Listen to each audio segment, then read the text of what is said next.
Hoje o nosso estudo é do Livro dos Espíritos, questões 569 a 572A, que trata das ocupações e missões dos espíritos. Então, nós vamos fazer da seguinte forma.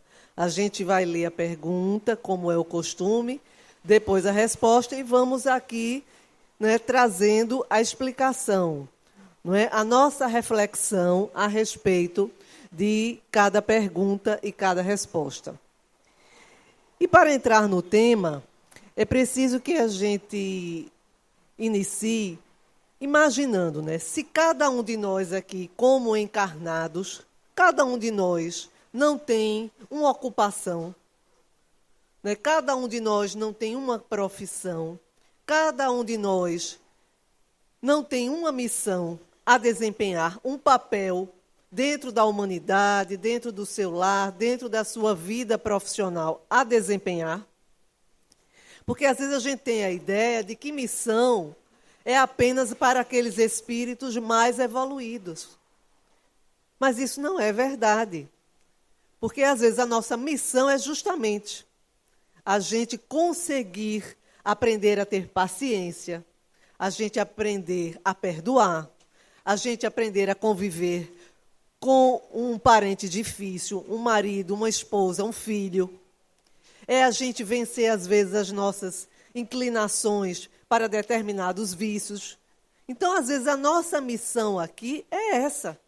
E que não é pouca coisa. Às vezes, a gente acha que não tem nenhum propósito, que o nosso papel aqui na Terra é apenas, como às vezes a gente costuma achar, passar o tempo. E é um engano tão grande, minha gente. Por quê? Porque a Terra, cada existência nossa, não é um vale de lágrimas, como às vezes a gente imagina. Muitas vezes tem, sim, as suas lágrimas, as suas dificuldades, as suas enfermidades, os seus problemas. Porque, afinal de contas, nós não estamos aqui apenas para passar o tempo. Nós somos aprendizes, estamos nessa grande escola que é a Terra. E assim como quando nós estamos na escola, a gente tem os nossos momentos de recreio, os nossos momentos de lazer, as nossas brincadeiras com os amigos, mas temos os nossos momentos de prestar atenção nas aulas, de fazer as provas, não é, para ver se a gente consegue passar de ano.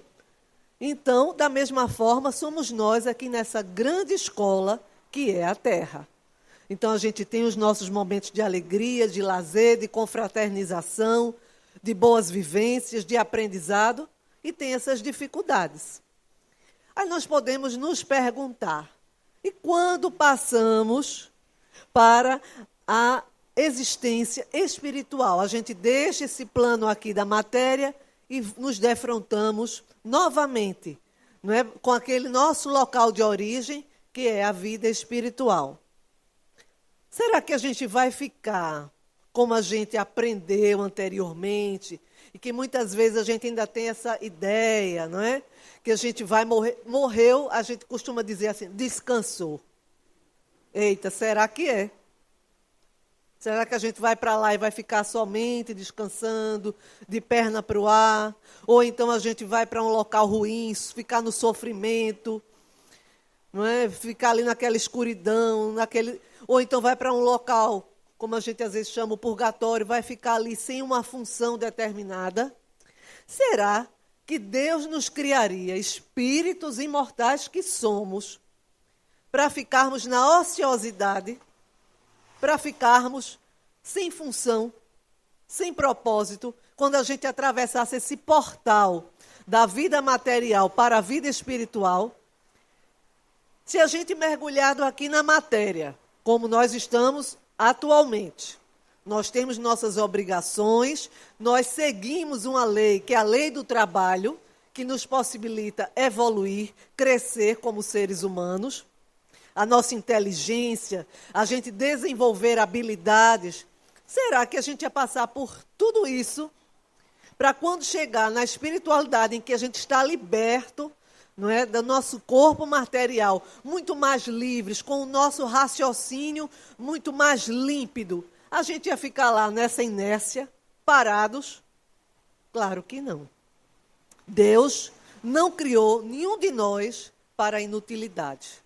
Então, da mesma forma que nós aqui temos algo a realizar, também, quando passamos para o plano espiritual, nós também continuamos a realizar outras tarefas e temos outros propósitos. Agora, claro, vai depender da nossa vontade, vai depender, não é, da nossa determinação de continuarmos o nosso desenvolvimento, ou se vamos chegar lá do outro lado, e se levamos uma vida aqui de preguiça, apenas de passar o tempo sem querermos saber de nada, ao passarmos para a vida espiritual, vamos continuar vivendo dessa forma. Porque, afinal, nós sabemos que nós levamos para o outro lado a vida que aqui levamos. Não acontece um milagre. A gente transportou, a gente atravessou esse portal da vida material para a espiritual. A gente não se transformou de repente nem em anjo e nem em demônio. Nós continuaremos a ser exatamente o que éramos, o que somos aqui enquanto encarnados. Bem, então vamos começar a nossa primeira pergunta, que diz assim, a pergunta 569, da parte 2ª do Livro dos Espíritos. Em que consistem as missões de que podem estar encarregados os espíritos errantes? Quando ele fala aqui de espíritos errantes, não são espíritos que estejam praticando coisas erradas, porque é chamado o mundo espiritual de erraticidade. Então, espíritos errantes são esses que se encontram na pátria espiritual, ou na erraticidade, como também é chamado. Aí, a resposta.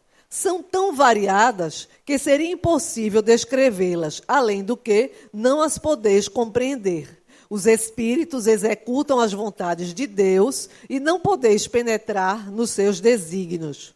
As missões dos espíritos sempre têm por objetivo o bem.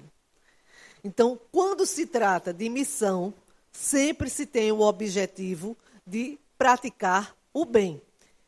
E assim como aqui na Terra, né, as nossas ocupações, as nossas missões são as mais variadas possíveis. Por quê? Porque cada um de nós está num determinado grau, né, de desenvolvimento espiritual, de desenvolvimento moral, né, de habilidades, de conhecimentos intelectuais. Não é? Eu tenho uma habilidade, vocês têm outra. Então, cada um de nós está num determinado nível de habilidade, de conhecimento e de desenvolvimento moral. Da mesma forma, na espiritualidade, nós continuamos lá nessa mesma medida. Então, cada um vai desempenhar uma ocupação ou uma missão na vida espiritual de acordo com as suas possibilidades, de acordo com a sua moralidade, de acordo com os conhecimentos que adquiriu, de acordo com a sua vontade de fazer determinada missão, determinada ocupação. Então, é a mesma coisa. É como se fosse um espelho. A gente vai continuar lá o que a gente era aqui. Agora, claro, que nós sabemos que no mundo espiritual as possibilidades são muito maiores. E se a gente se predispõe, né, a agir de uma forma diferente, a querer evoluir, aproveitar essa oportunidade quando a gente está lá do outro lado, então, com certeza, né, a gente vai conseguir um desenvolvimento muito mais rápido, porque lá a gente não tem, não é, essas, de certa forma, essas amarras que nós temos aqui na matéria. E nós vamos dar um exemplo que se encontra aqui nesse livro. A Revista Espírita, de 1865, na parte de maio, que conta uma história justamente de uma senhora que era uma médium vidente. Aqui ele não diz o nome dela, diz apenas Dona G. E ela, desde jovem, ela era acompanhada por um determinado médico chamado Dr. Demer. E ele gostava muito dela, tinha um afeto por ela como a uma filha. E ela tinha uma estreita ligação com ele. E eles se reuniam na casa dessa senhora, justamente para as reuniões mediúnicas, porque ela tinha uma mediunidade do sonambulismo.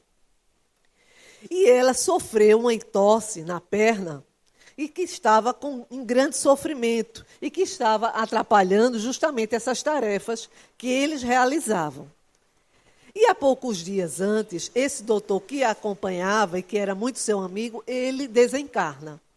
E os amigos, não é, que participavam daquela reunião junto com ela, não quiseram falar para ela de imediato do seu desencarne. Por quê?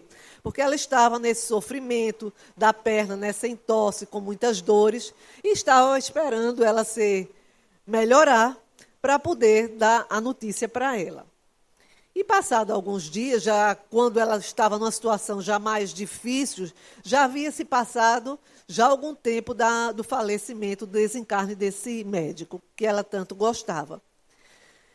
E foi dito numa outra reunião anterior de que ela seria ajudada pela espiritualidade, não é, para poder ela melhorar dessas dores, dessa entorse. Ela já tinha ido ao médico, mas eles iriam dar uma assistência maior para que ela pudesse se curar de forma mais rápida e poder voltar às tarefas. Então foi combinada uma nova reunião. Mas eles não imaginavam a grande surpresa que iriam ter. Então, durante a reunião, ela entra ali em transe, naquele transe sonambúlico, e quando ela lá está nesse transe, ela sente alguém mexendo em sua perna. Não é? E que mexe para lá, mexe para cá e aperta, e vai fazendo ali aqueles procedimentos como se fosse um médico material. Em determinados momentos, ela até reclama que está sentindo muita dor, que está muito incomodada, mas prossegue aquela situação, aquele procedimento. E após um período de 10 a 15 minutos, ela se sente outra. Não é? Ela sente que houve ali uma melhora muito grande. Mas ela não consegue divisar quem era aquele espírito, já que ela tinha evidência. Ela só via como se fosse das costas para as pernas. Mas não conseguia, sempre que ela tentava ver quem era aquele espírito, ele se virava. Mas, quando foi mais adiante nessa reunião, quando terminou essa ajuda que foi dada para ela, e que ela foi se levantar e sentiu-se, né, aquela firmeza na perna que ela não estava sentindo, então ela queria agradecer aquele espírito, né, e pede para ver o seu rosto. Então, ele se faz presente, se faz visível para ela, e era justamente o médico. E ela tem uma impressão tão forte, tão profunda, que naquele momento ela desmaia.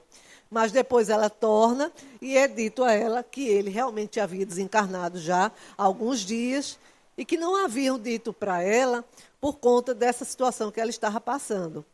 E ela fica muito feliz em ver aquele amigo, não é, que agora já não estava mais no plano material e que se dignou a vir justamente a ajudá-la, né, nesse processo de cura.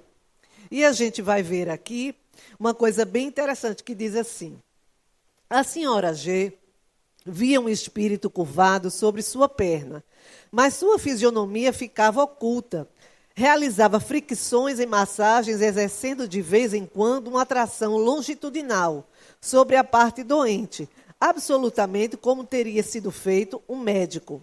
A manobra era tão dolorosa que a paciente, por vezes, gritava e fazia movimentos desordenados. Mas a crise não durou muito. Ao cabo de 10 minutos, toda a marca de entorse havia desaparecido. Não tinha mais edema, o pé havia recobrado sua aparência normal. A senhora G estava curada. Aí aqui ele nos fala mais adiante. Não é uma prova entre 1000 de que os espíritos são seres perfeitamente reais, sendo um corpo e agindo como faziam na Terra?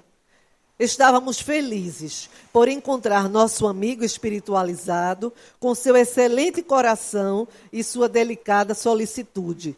Durante a vida, ele tinha sido médico da médium, conhecia sua extrema sensibilidade e a tinha conduzido como se fora sua própria filha. Esta prova de identidade dada àqueles a quem o Espírito amava não é admirável e de modo a fazer encarar a vida futura sob seu aspecto mais consolador?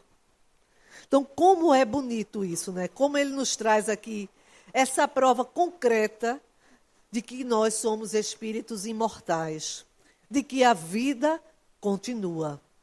E apesar do sofrimento que nós temos quando perdemos um ente querido, um familiar, um amigo, mas é tão consolador o que a doutrina traz para nós, a doutrina espírita, de saber que como espíritos imortais nada se perde, tudo continua, até mesmo as nossas habilidades.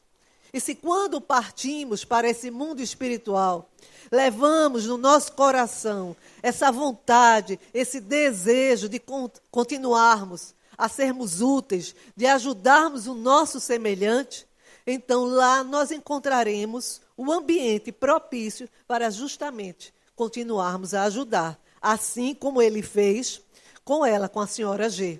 Esse doutor Demério cuidou dela enquanto estava aqui encarnado, e lá no mundo espiritual, né, ela passando por essa situação, ele veio em seu socorro, justamente por esse seu coração bondoso e a sua vontade, não de descansar, não é, ao sair da matéria, mas da sua vontade, o seu desejo de continuar crescendo e evoluindo como espírito imortal. A nossa segunda questão, 570. Os espíritos sempre têm consciência dos desígnios que são encarregados de executar? Aí a espiritualidade responde, não. Há os que são instrumentos cegos, mas outros sabem muito bem com que objetivo agem.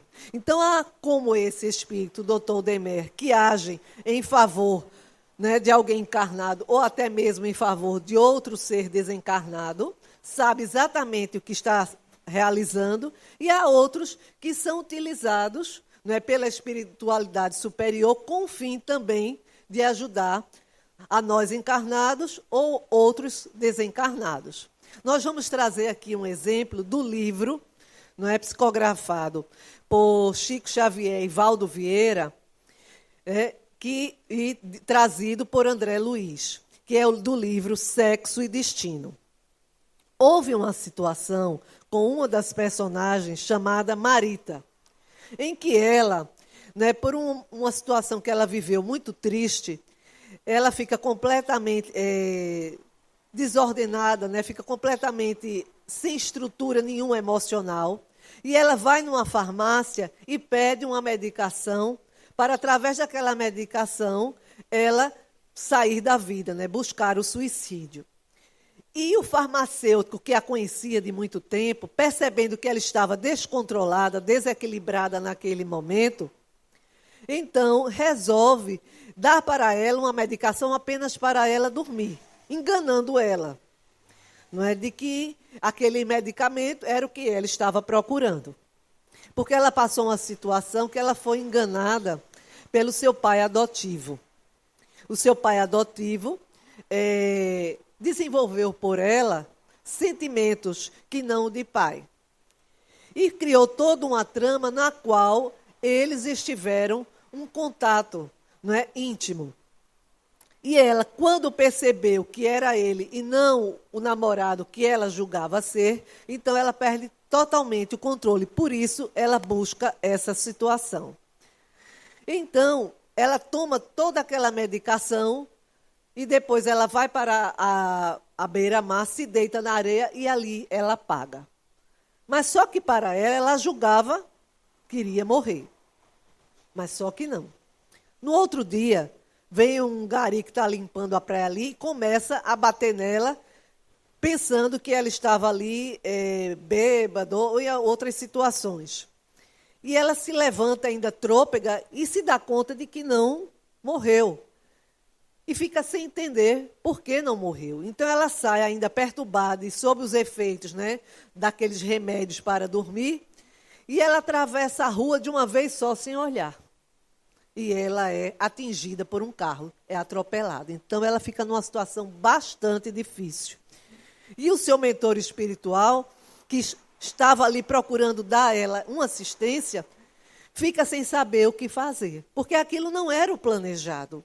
Não é? Ele já tinha conseguido impedir que ela se suicidasse. E agora ela sofre aquele atropelamento e ele pede, né, a Jesus e a Deus que lhe possibilitasse a ela uns dias ainda viva, para que ela não desencarnasse com aquele ódio, com aquela raiva, com aquele ressentimento e com aquele trauma moral no qual ela se encontrava. Então ela vai para o hospital, porque realmente ela não teria condições, era para ela desencarnar naquele momento do atropelamento, mas não é pela misericórdia divina, não é o seu mentor espiritual, o Félix, ele é amparado nesse momento e é concedido a ele que ela tenha mais alguns dias no hospital. E havia um espírito junto desse pai adotivo chamado Moreira, que ele é quem influenciava, porque ele tinha uma paixão por Marita de outras existências. Então ele insuflava, né, naquele desejo que já havia naquele pai adotivo, a vontade, né, da sensualidade, dos sentimentos sensuais em relação a Marita. Então, esse espírito, que era ainda inferiorizado, muito ligado à matéria, à sensualidade, naquele momento, por incrível que pareça, ele era o único que podia realmente ajudar a Marita. E aquele mentor, o Félix, ele entende isso e vai conversar com ele, sabendo que ele, mesmo sendo um amor ainda meio desequilibrado em relação a Marita, ele se utiliza disso para que ele ajude a dar os seus fluidos para a Marita, porque ele, como era mais ligado à matéria, então ele levar para a Marita os seus fluidos animalizados para que ela se mantesse, não é, ainda encarnada durante alguns dias. Então ele não tem noção muito do que ele estava realizando, não é? Qual era o propósito moral que aquilo tinha. Mas por aquele amor que ele tinha a Marita, ele aceita fazer isso. Então ele fica, durante os dias em que Marita está ali hospitalizada, ele fica ao lado dela e de boa vontade. Não foi nada imposto pelo mentor espiritual. Mas por esse afeto que ele tinha por ela, então, esse mentor Félix, sabendo disso, ele conversou com ele de uma forma, né, amorosa e respeitosa e fez com que ele, de boa vontade, quisesse ajudar a manter Marita viva durante alguns dias, para que ela viesse a desencarnar de uma forma melhor. E é o que acontece, porque um dia, dois depois desse acidente, o pai descobre que não era o pai adotivo, era de fato o pai biológico, e ele se arrepende profundamente. E esses dias em que ela está ainda, mesmo numa situação muito difícil do ponto de vista da matéria, ele passa todos os dias ali ao lado dela, orando e pedindo perdão a ela pelo seu desatino. E ela, ao ouvir dele, receber aquele carinho sincero, já não sentindo mais nele nenhum traço de sensualidade ou de qualquer outro desejo que não fosse o amor paternal, ela consegue perdoá-lo. Ela consegue tirar aquela mágoa, aquele sofrimento do seu coração e ela desencarna de uma forma muito melhor, muito mais feliz. Então vejam que papel importante teve esse espírito Moreira na manutenção desses dias que ela pôde continuar ainda encarnada e receber, não é, a graça de poder desencarnar sem tanta dor, sem tanto sofrimento. Ele não tinha a extensão, ele não tinha como saber a extensão da sua atitude, da sua ajuda, mas o Félix, como mentor espiritual, sabia como ela seria ajudada. E esse espírito, embora mais inferiorizado, entre aspas, ele é de utilidade, de grande utilidade naquele momento. Vamos para a próxima.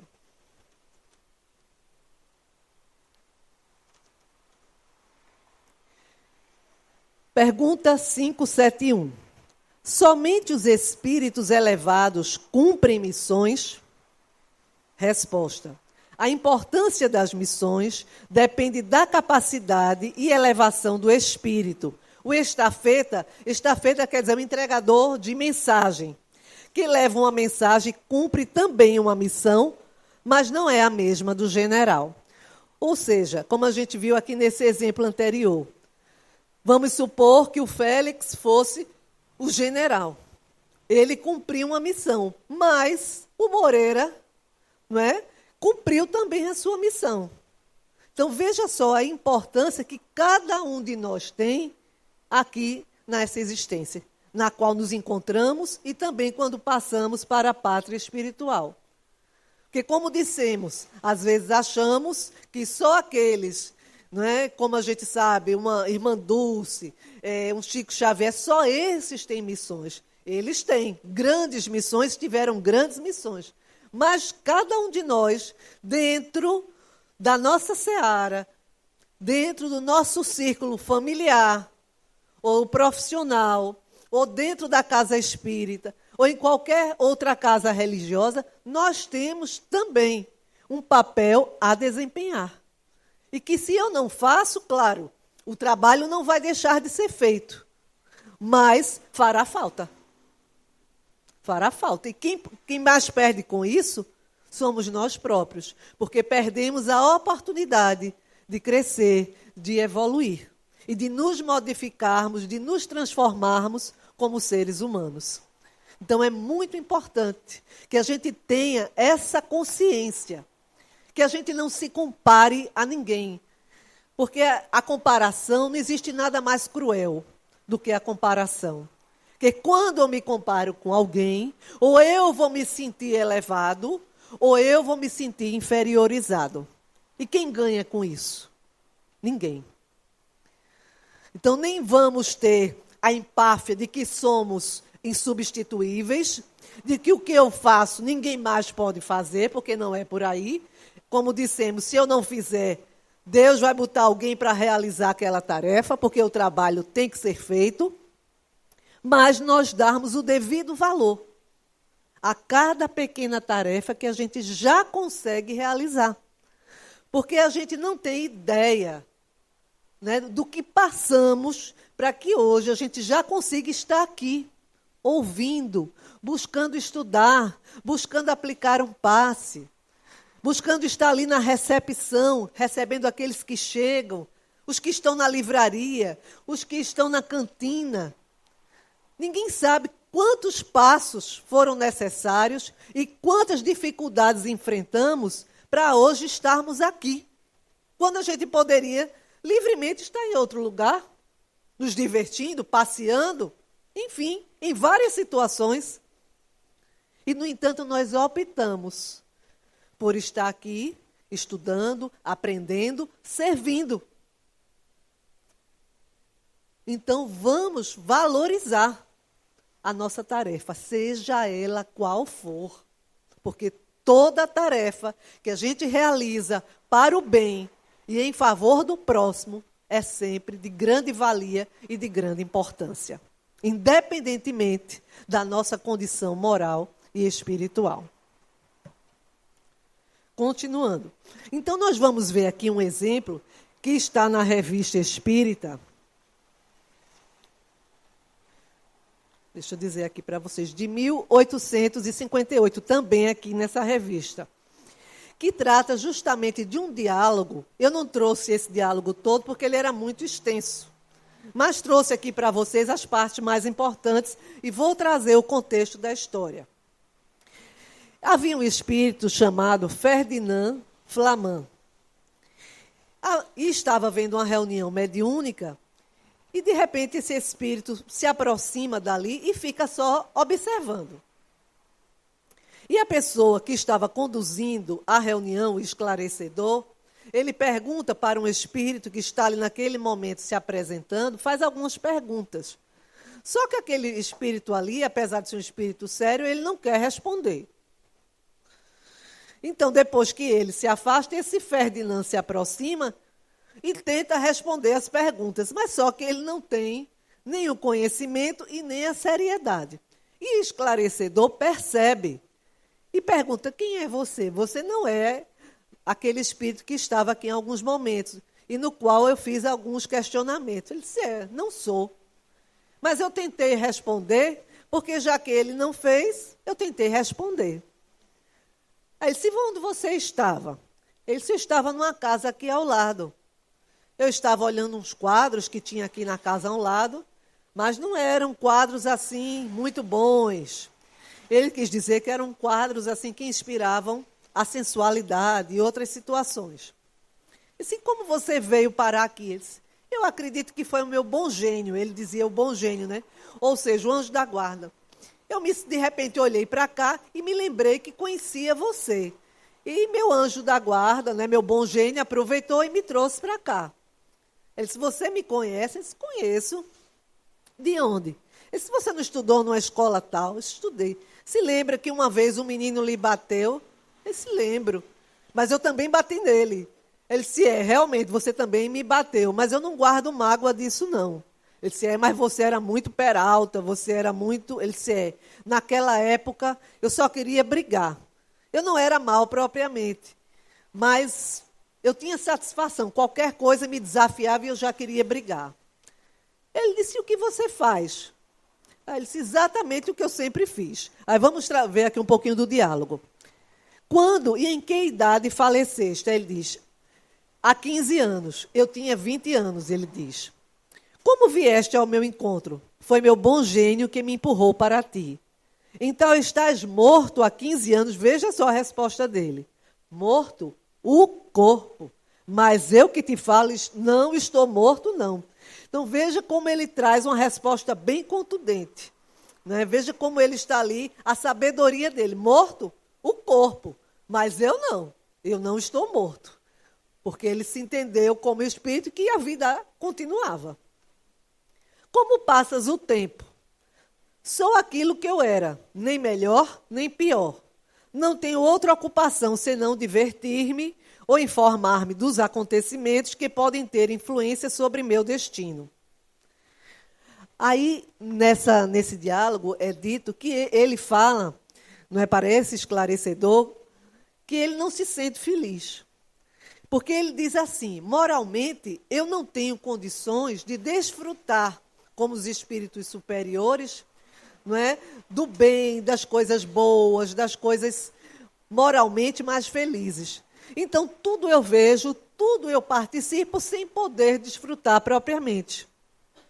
Ele disse, eu vou a todo lugar. Eu vou aos bares, eu vou aos teatros, escuto as conversas, mas não posso desfrutar de nada. Então, tem horas que eu me sinto entediado, me sinto sem utilidade. Mas eu faço o que eu fazia quando estava encarnado, quando estava vivo. Aí ele diz assim, não gostarias de encontrar oportunidades que fossem úteis ao teu progresso? Sim, mas para tanto seria preciso que soubesse aproveitar as lições. Porque ele, nesse diálogo ele diz que ele não sabia aproveitar às vezes o que ele ouvia de bom. Porque ele não estava ainda amadurecido espiritualmente. Então, às vezes, ele ouvia lições, apesar dele se sentir entediado, sem propósito, mas ele ainda queria continuar ligado àquela vida, não é? De ir para um canto, ir para outro, ir para o teatro, ouvir as conversas, né? Ficar ligado às coisas da sensualidade. Ele ainda estava, né, digamos assim, no meio do caminho. Gostarias de uma ocasião para a prática de uma boa ação? Aí pergunta ele, queres? Aí ele, na mesma hora, se sente feliz, né? Ele diz, de todo o coração. Assim poderei servir para alguma coisa. O que devo fazer? Aí o esclarecedor diz para ele, calma, vou ver como te comportas. Porque naquele primeiro diálogo, né, ele já quer partir para aquela situação daquela incumbência, mas aí o esclarecedor disse, não, vamos observar. E convida ele para que ele venha em um outro momento. E se ele realmente vai estar disposto, né, nesse intento de querer se modificar e de querer realmente fazer algo de bom, de seguir por outro caminho e buscar a continuidade da sua evolução como espírito. Aí depois, passa alguns dias, ele novamente retorna, aí na segunda conversa. Aí ele conta, para mostrar, né, ao esclarecedor que ele estava querendo seguir um bom caminho, que salvou uma família de um assalto. Mas como assim?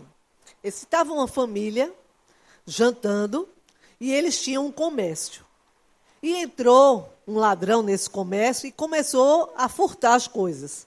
E ele, estando lá nessa casa, percebendo isso, ele estava de passagem, aí ele começa a influenciar o dono da casa, para que ele vá, né, lá no seu comércio, desça, para poder ver o que estava acontecendo. Aí ele pede à esposa para ir buscar o cachimbo dele, que ele havia esquecido. Ele disse, não vou não, vá você. E ele fica ali instigando um, instigando o outro. Aí ele disse, tá bom, deixe que eu vou. E ele desce, e quando chega lá, ele começa a ouvir o barulho, e então ele desconfia realmente que tem alguém. Aí ele já fica amedrontado. Nisso a esposa desce também, e ele diz para ela ficar num canto assim, mais escondida, e ele pega ali, né, alguma coisa e vai. E quando vê, realmente, aquele ladrão ao vê-lo se assusta, sai correndo, e não leva nada do que ele pretendia levar. Aí é perguntado a ele, e o que fazias por lá? Estava novamente, ele disse, não, eu vinha da casa de Kardec. Ele disse, da casa de Kardec? Sim, porque eu captei o seu pensamento no nosso último encontro que você desejava me levar para lá. Foi, ele disse, exatamente. E eu fui para lá. E fiquei observando como aquele homem trabalha. Quantos espíritos tem à sua volta, dizendo várias coisas, e que muitas vezes ele pensa que é ele, mas não é. São esses espíritos que estão lá ditando vários livros, várias coisas para ele. Ele disse, e o que você aprendeu? Ele disse, muitas coisas. E desde que eu comecei a ficar lá, tem uma pessoa agora que me acompanha. Esse quem você acha que é? Ele disse, eu acho que é o meu pai. Porque, às vezes, quando eu quero me desviar, quero fazer alguma bobagem, ele olha muito sério para mim e faz uma cara assim muito séria, muito brava. Aí eu volto e fico lá ainda buscando aprender. Pronto. Nesse caso, já que você está mostrando que realmente está querendo se modificar, eu vou lhe dar uma incumbência. E ele fica muito feliz naquele momento, né? Ele diz assim, agradeço-te e te felicito pela boa disposição. Aí havia um amigo desse esclarecedor que estava passando por uma situação bastante difícil, de certa forma até a influência, né, de outros espíritos negativos com ele, mas, claro, pela sintonia dele com esses irmãos. E ele pede a Ferdinand que vá, né, à casa desse amigo dele e que tente, como ele era vidente, tinha mediunidade, que ele se mostre a ele e lhe aconselhe sobre as situações que ele estava passando, porque se ele persistisse naquele caminho no qual ele se encontrava, ele teria grandes desilusões e decepções. Então, que ele modificasse, não é, a rota, o seu caminho no qual ele estava pretendendo seguir.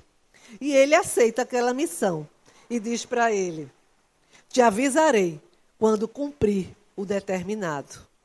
Então, veja só, um espírito, né, que ali moralmente ainda não era evoluído, mas que se dispôs, não é, pela vontade, não é, daquele esclarecedor também de lhe ajudar, de lhe proporcionar uma oportunidade para que ele viesse a mudar o rumo. E é uma coisa que a gente vê muito aqui na reunião mediúnica, através dos esclarecedores, que acolhem muitas vezes esses espíritos que vêm em grande sofrimento, em grande dor, ou às vezes ainda muito endurecidos, querendo a vingança, querendo a desforra, mas que pela maneira como eles são tratados, né, com acolhimento, com respeito, com amor, mas também com firmeza e com esclarecimento, eles, muitas vezes, a grande maioria deles aceita ajuda, aceita serem ajudados, aceitam ser amparados e, de futuro, quando tiverem as condições necessárias, serem esclarecidos e encaminhados para estudos e novas atividades, em novas incumbências. e novas ocupações. Então, veja só como é importante a gente ter esse olhar para esses espíritos que estão desencarnados, porque hoje são eles. Amanhã seremos cada um de nós. E nós vamos necessitar também da compreensão, da misericórdia, não é só de Deus, nem só de Jesus, nem só do nosso querido anjo da guarda, mas dos seres semelhantes a nós mesmos. Não é que tenham as condições já de nos estender a mão. Então, às vezes também, quando nós estivermos passando por um processo de dificuldade, um processo obsessivo, que a gente não tenha esse olhar, né? Eu quero me livrar, eu quero que vá embora. É claro que a gente quer ficar livre daquela opressão, daquela situação difícil, mas devemos entender também que esses que estão ao nosso lado estão por alguma razão. Ou porque nós devemos algo a eles, ou porque nos sintonizamos com as suas situações. E que se eles estão ao nosso lado, são seres necessitados da nossa oração, da nossa prece, da nossa compreensão. Então é importante que tenhamos esse olhar, porque da mesma forma que nós aqui necessitamos uns dos outros, embora às vezes a gente tenha a ilusão de que não precisa de ninguém, de que somos autossuficientes, mas basta a gente chegar ali na rua, não é? De repente passa mal, um pneu fura, para a gente ver se a gente precisa ou não de alguém. Ou até mesmo, se amanhã os agricultores disserem assim, não plantamos mais nada, cada um que plante a sua própria comida, seus próprios vegetais e frutas. Eita, o que seria de nós? Ou se amanhã aqueles que fabricam nossas roupas dissessem, cada um costure a sua roupa. Eu estaria numa situação bem difícil, porque não sei nem pregar botão. Então vejam só, da mesma forma que nós necessitamos, não é, da ajuda uns dos outros em tudo em nossa existência, da mesma forma.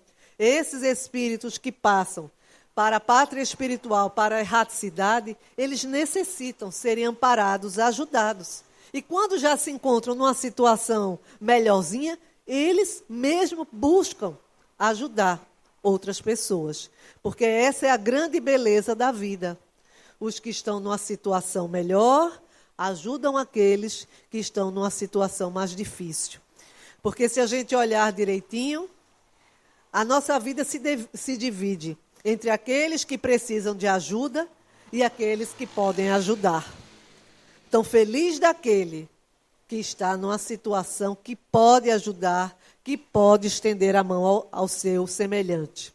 Da mesma forma, aquele que necessita de ajuda, que não se sinta humilhado, que não se sinta menosprezado, porque também a gente ser ajudado é um aprendizado de humildade. E aquele que também ajuda, também está exercitando a humildade. Porque não podemos oferecer nada a ninguém com orgulho nem arrogância, mas com gratidão, por estarmos naquela situação de poder sermos úteis ao nosso semelhante. Continuando, a pergunta 572. A missão é imposta a um espírito ou depende de sua vontade? Resposta. Ele a pede e fica feliz por obtê-la. 572A.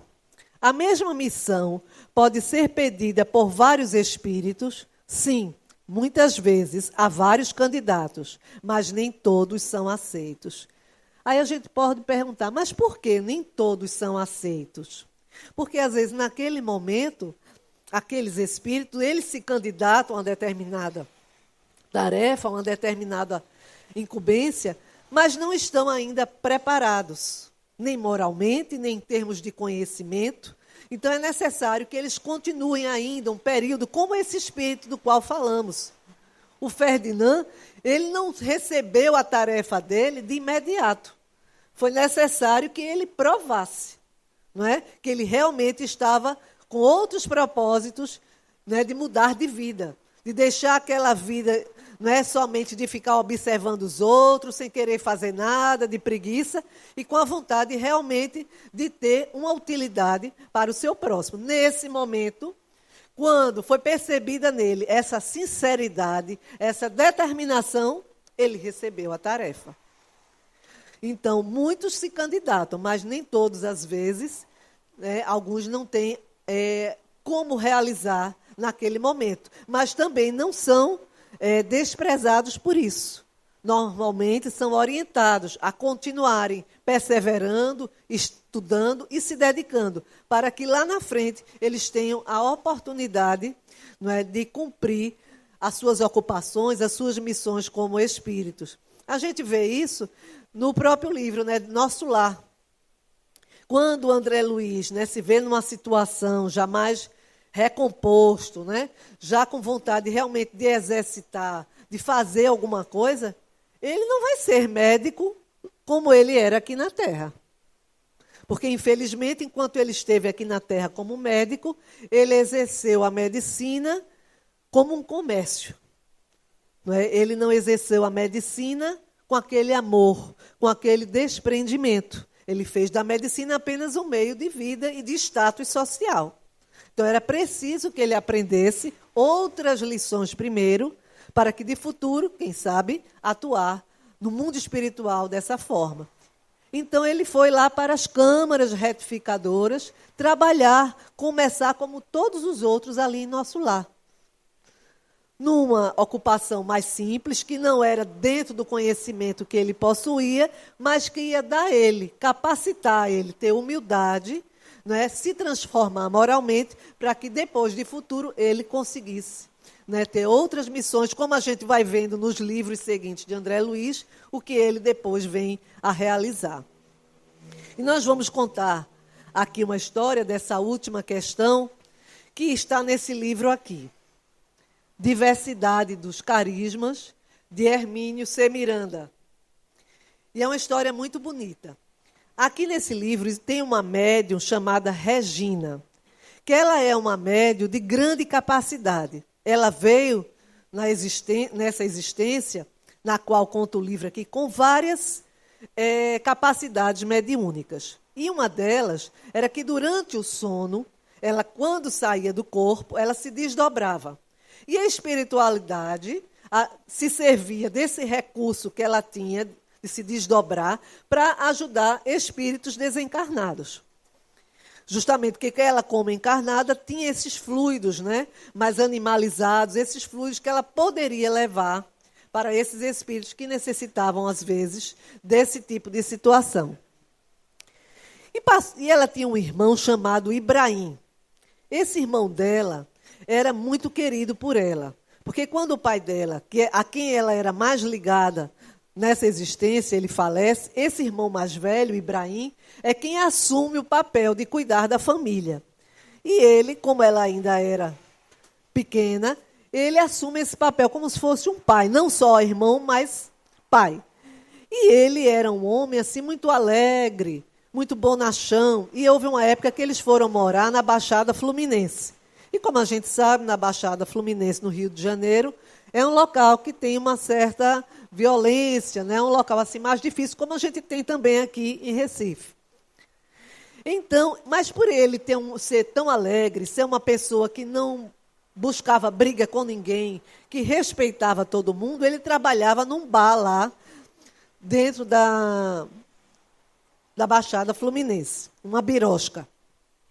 E ele lá era muito estimado, porque tanto as pessoas que iam lá, que eram pessoas trabalhadoras, mas como aqueles que eram traficantes ou ladrões, ele respeitava, ele tratava com muito respeito, né? E não se metia na vida de ninguém. O que ele ouvia, lá mesmo ficava. E por conta disso, ele passou a ser muito respeitado lá. E ninguém mexia com a família dele. Tanto é que Regina e as irmãos podiam andar ali livremente lá na comunidade, sem ser interpelado por ninguém, porque respeitavam esse irmão dela. E ele falece muito cedo. E lá na espiritualidade, por esse jeito dele, de saber lidar com todo tipo de gente, com respeito, com acolhimento, ele é levado para uma determinada região em que ele vai justamente com esses criminosos que desencarnam, ele vai justamente receber esses irmãos que têm a condição de quererem ser ajudados. E certo dia, quando ela se desdobra, é levada justamente à presença desse irmão, Ibrahim. E ela fica tão feliz de rever o irmão, e ele diz: minha irmã, vou te levar ao meu local de trabalho. E era uma casa muito simples, mas tudo muito limpo, muito organizado e com uma grande cerca em volta, justamente para aqueles espíritos que ainda não tinham a condição de serem ajudados, não entrar ali e não criar perturbação. E ele conta para ela o que ele faz lá. Então, justamente, ele vai atender justamente aqueles espíritos que muitas vezes desencarnam nos tiroteios e que nem têm nem a noção de que desencarnaram. E que, ao vê-lo, pensam que é um policial e começa a atirar. E ele vai se aproximando daqueles irmãos, daqueles espíritos, com carinho, com respeito, e vai explicar a eles: meu irmão, você já não está mais na Terra, você morreu. E se aquele espírito aceita ser amparado e ajudado, ele leva para essa casa, para que eles recebam o tratamento que precisam e, quando oferecerem condições, serem encaminhados para outras regiões. Então, veja só, que coisa linda, né? Então, ele aqui lidava com essas pessoas. Ele, embora moralmente não fosse tão evoluído, mas pelo carinho, o respeito que ele tinha por todos, na espiritualidade, ele passa a exercer e a realizar esse mesmo trabalho junto a esses irmãos desafortunados, né? E fazer com que eles recebessem assistência e ajuda de que necessitavam.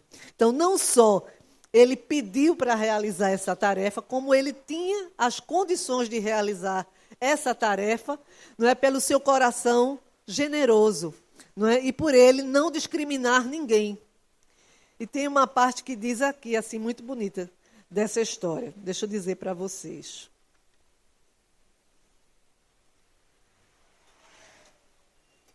Aí a irmã ainda pergunta assim para ele, Regina: mas por que você continua ainda com as mesmas roupas tão simples, falando ainda, né, um pouco errado? Aí ele diz assim: por que você continua falando desse jeito? Acho que não é mais necessário. E também, por que você continua com essa aparência física tão igual à da Terra? Aí ele diz: quanto ao linguajar e à aparência, explica a ele que, ao chegar lá, ninguém quer saber quem você é, qual a sua cor ou religião. O que eles querem saber é o que você fez e o que pode fazer pelos outros. Isso é o que é importante.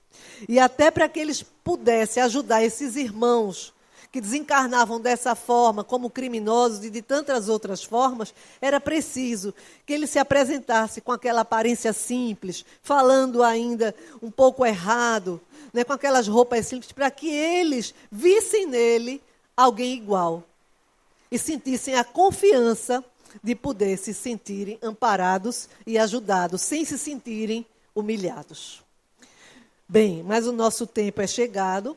Então, eu espero ter trazido para vocês essas reflexões, né, do estudo da noite de hoje, e que vocês, com certeza, busquem, né, em casa, ler, se aprofundar, porque é um assunto muito interessante.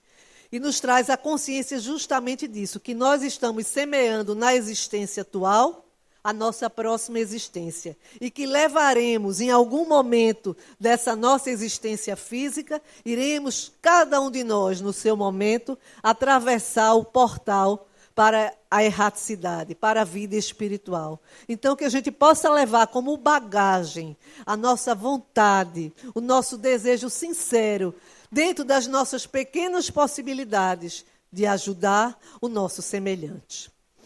E continuar trabalhando, porque o trabalho é o que vai nos dignificar e vai nos possibilitar o nosso crescimento e a nossa transformação moral.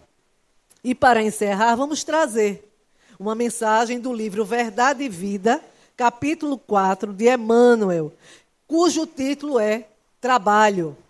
E Jesus lhes respondeu: meu Pai é obra até agora, e eu trabalho também. João, capítulo 5, versículo 17. Em todos os recantos, observamos criaturas queixosas e insatisfeitas. Quase todas pedem socorro. Raras amam o esforço que lhes foi conferido. A maioria revolta-se contra o gênero de seu trabalho. Os que varrem as ruas querem ser comerciantes. Os trabalhadores do campo prefeririam a existência na cidade. O problema, contudo, não é o gênero de tarefa, mas o de compreensão da oportunidade recebida. De modo geral, as queixas, nesse sentido, são filhas da preguiça inconsciente. É o desejo ingênito de conservar o que é inútil e ruinoso das quedas do pretérito obscuro. Mas Jesus veio arrancar-nos da morte no erro. Trouxe-nos a bênção do trabalho, que é o movimento incessante da vida. Para que saibamos honrar nosso esforço, referiu-se ao Pai, que não cessa de servir em sua obra eterna de amor e sabedoria, e a sua tarefa própria, cheia de imperecível dedicação à humanidade. Quando te sentires cansado, lembra-te de que Jesus está trabalhando. Começamos ontem nosso humilde labor. E o Mestre, que se esforça por nós, desde quando? E Chico Xavier nos lembra, numa frase de Emmanuel, que diz assim: o teu trabalho é oficina em que podes forjar a tua própria luz. Não importa a intensidade do brilho da tua luz, seja ele fraco ou forte, o que importa é que ele quebrará a escuridão da alma de muitos que estejam perto de ti. Porque muitas vezes o único evangelho que o outro tem para ler é o nosso comportamento, é a nossa conduta de amor. Muita paz para todos.